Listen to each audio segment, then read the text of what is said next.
What is up, everybody? Welcome back to another video, and in today's video we are taking a look at a new piano library called Pianoforte by Brewers. And before we really get into the meat of the library, I wanted to take a look at their products page really quickly and give you an insight into what the piano kind of delivers. So on their website here, you can see it costs from 79 euros, and it contains sustains, una corda, muted, and sound design pads. It's also recorded, mixed, and delivered in ambisonics and stereo. So we'll talk about ambisonics in just a minute here. And then they said a stereo version included, which is what we're going to be using today. And it can be natively compatible with stereo, surround, binaural, VR, and any other speaker configuration, which is pretty interesting. So what this means basically is that in the ambisonics version of the library, it doesn't really matter what your speaker position is. The way you set up your DAW can basically help the library simulate any speaker position you want. So whether if it's headphones or like 5 speakers at a time, positioned all in different ways, you can basically control it so that you hear the sound and the signal however you want to. And I'll be directly upfront and say, like, this is not something that I'm personally really doing in my music, not something I'm super interested in. It's just something that is really interesting if you personally are kind of into this type of soundscape and control of the sound of the signal. So that's something to consider. So for our versions, our purposes, we're going to be taking a look at the stereo version mainly today. But if you're into the ambisonic stuff, then this is really one of the features that makes this library stand out among all the other piano libraries out there, which is very cool. A little disclaimer as well. They did send me this library for free to take a look at. So,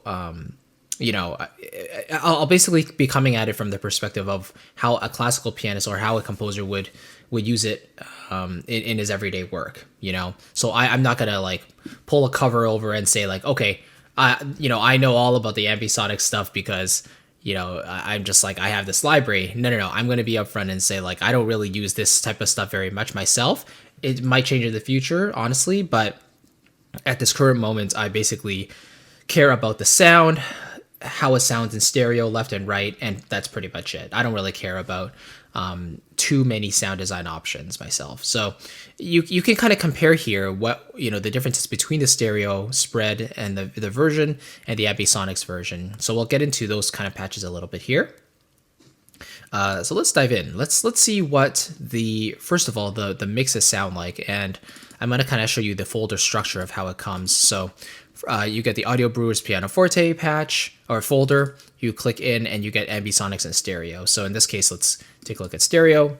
Go into instruments, and here are all your different patches. And so starting off with the mixes, let's go into the mixer, and here are a few of the mixes: balanced, punchy, intimate, and raw. So let's actually go down and take a look at these over here. So balanced is basically just a mix ready position. Punchy is a little more jazz friendly and a slightly narrower image, they say. Intimate is slightly darker and duller over there. And then raw, let's see, raw is all the mic positions placed together with no retouching done, which helps us create our own mixes. Okay, let's hear balanced first.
Okay, so by the way, these are the una corda mixes. If I just go up here, you'll see the regular mixes. So we'll kind of go through really quickly these ones as well and see how they sound. So let's start with the balanced one again here.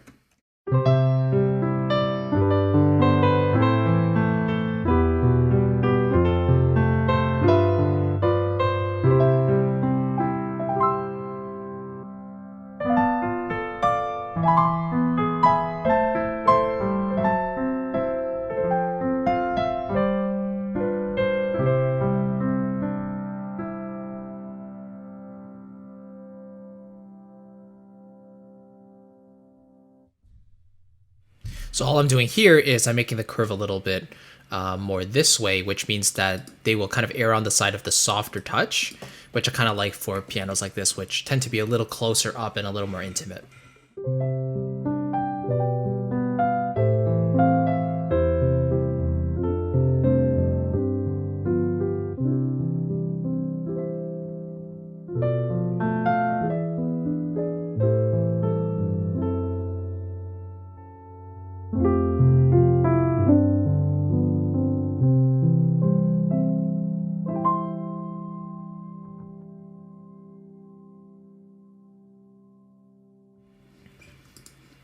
Okay, let's move on to the microphone positions. So these are a little different here. Let's take a look at these. So microphone positions, let's see.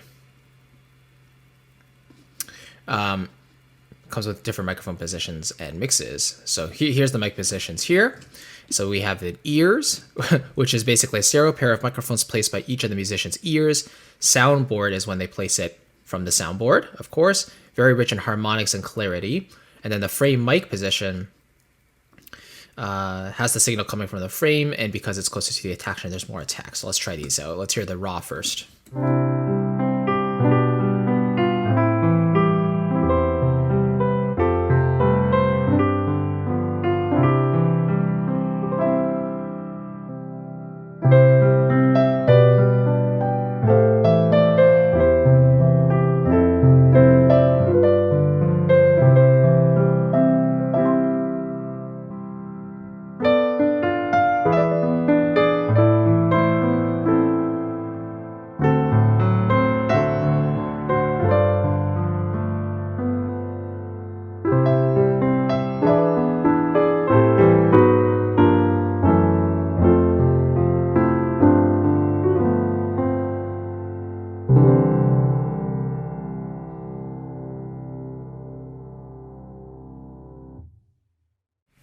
Okay, so you can hear the overall sound signature by default is pretty full and very, very rich generally.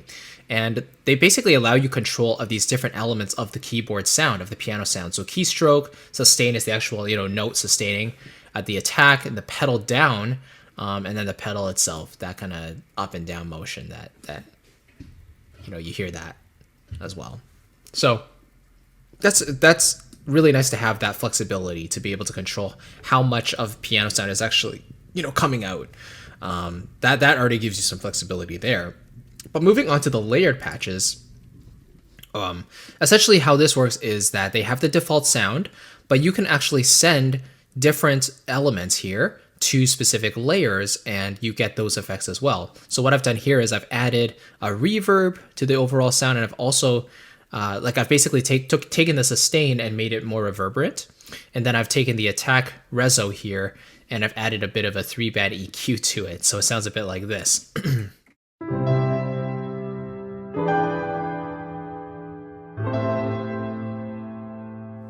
Right? So let's maybe include that EQ in there. And let's just solo the sustain. Solo the EQ one.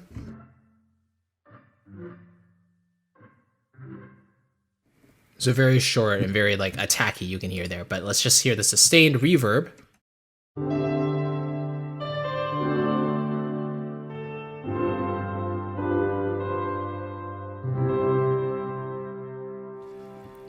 And then when you put it all together,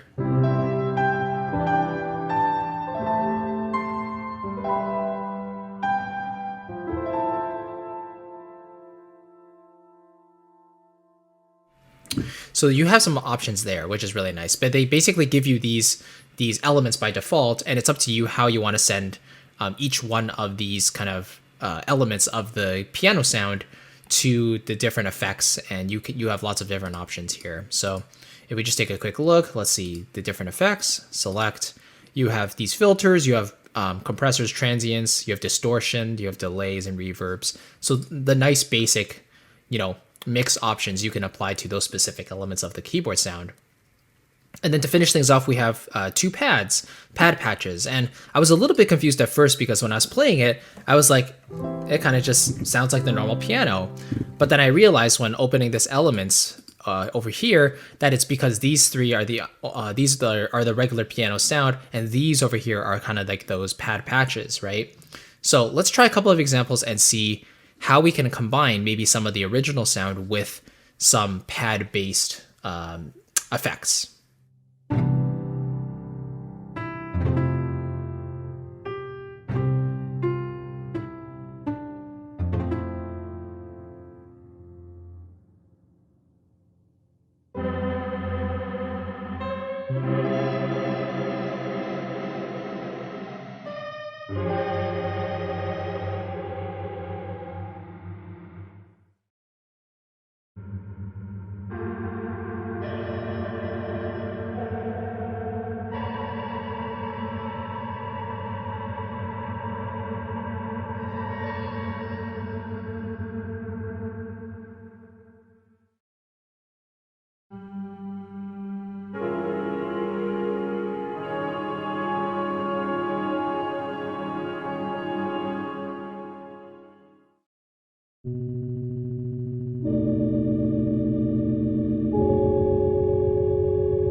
So it's really interesting. You can see you have quite a few possibilities here, and the fact that they've already had these pre-made pads for you means there's a lot of combining potential. And yeah, you can really go in and start to tweak some of these layers, make some of the effects fit how you want them to within the sound themselves. But it's a quite complicated library if you really want to dive into everything, every single aspect of it, because of the ambisonic stuff, the way you set up your session. You want to make sure it's actually receptive to the kind of the surround settings that you're going for those ambisonic stuff. But let me show you one of the ambisonics patches. This is the main patch, and I'll show you some of these, these perspectives here. So let's start with the raw perspective. Sounds like this.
Okay, so from my perspective as a classical pianist, as a composer who just appreciates a nice piano library for its tone and its quality, what do I think of this library? I think it's a wonderful library for what it is, especially for the kind of the more close-up, intimate character of the recording and the library itself. It feels very, very close to you, and the fact that you have this additional ambisonics kind of perspective capability kind of takes it to another level. And again, that's taking into account that this is something that I personally wouldn't really use, just because my personal style and the way I work doesn't really take advantage of this technology. And it's very possible that one day I will learn it, but at this moment, it's just not something that I really do. But that being said, the flexibility of the microphone positions themselves, the layering capabilities, and you have some sound design patches and all of that, it makes it very easy to work with and very workable. Just make sure that for those extra options, and you want to control the individual sound elements, you go here on the left and you can tweak the level there. And then you can go into the modulation and fiddle even further. In this case, I fiddle with the velocity because I wanted a softer touch. And then you can have some additional effects if you want to for those patches, which is really cool. But yeah, let me know what you think. I mean, Audio Brewers really took a step forward from their previous library. I think it was called the Upright. And they're really trying to make these technological innovations in the sample industry. So it's really, really cool. So big props to what they're doing. And I want to thank them again for sending me this library to check out. Again, I feel bad because I'm only really diving into half the library. But if you're into this ambisonics type of stuff, it's something that you definitely want to consider looking into. And they have tutorial videos on how to actually connect the ambisonics perspectives to your individual DAW. So it's either on their website or you can email them and they can send you a video link, as they did for me. But anyway, yeah, thank you so much for watching. And as always, if you haven't downloaded my free sample library buyer's guide yet, I definitely recommend you do, because the tools that we use really can, make or break the music that we make as well. I know I always say, I'm the first person to say, you don't need very many tools and you should just make use of what you have. But if you were trying to meet a certain level, a certain standard of quality, then there are some libraries that I think you should invest in order to get the most out of your music. And so I've put together this free guide to take a look at if you're interested in seeing what I personally use on a day-to-day basis: strings library, strings, woodwinds, brass, percussion, piano libraries, jazz libraries, ethnic libraries, all that good stuff. It's all in that guide. So if you click the first link in the description box, you'll find it there. And I think it will give you a nice direction to where to go for your next library purchase if you're in the orchestral vein. So thank you again for watching. I'll see you in the next video, and take care. Bye-bye.